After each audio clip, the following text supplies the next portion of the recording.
So we're going to talk about the inheritance of survival that no longer serves us. I survived what they couldn't, but now I'm living what they never taught me to feel.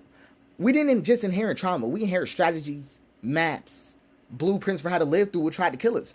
But the question is, do we know when to stop surviving? And really, it's about what differentiating, what thriving looks like from surviving. So we're going to talk about what a survival strategy really is. It's anything your people taught you to do so you wouldn't die.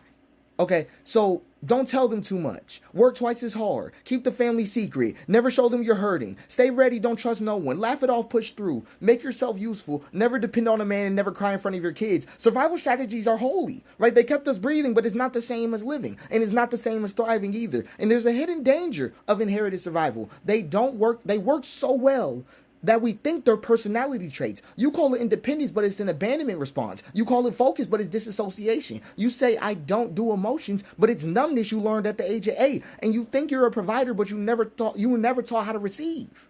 Right? But here's the wild part. Even when the war is over, your nervous system is still fighting because you're charged up now. Right? And here's why it's really so hard to let go.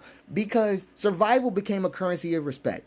If you could survive, you were respected. It was the badge. It was the proof. I made it out. I don't need nobody. I didn't become like them. I never stopped grinding. But at some point, the strategy becomes a cage. The inheritance becomes the weight, and the armor becomes the illness. And really, it's about, is it keeping you safe or is it keeping you stuck? It really is like that, right? Did I learn from this love or from fear? And what would I be if I let this go? Like, those are important things to ask yourself, especially as a Black person, because not every inheritance needs to stay in the family, right? Or deserves to stay in the family.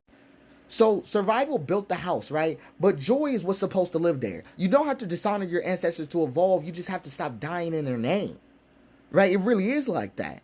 The type of agony that sometimes we get raised into structurally, right? Like, that might have been what they had to do to make it. But it's not about what they had to do to make it, right? Like, it's about accepting and being accepted and resonated with as a Black person. Really, this whole thing should be a little serious, but it's important.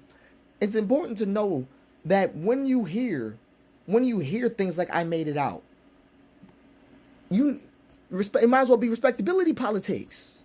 You throwing cookies and spare change.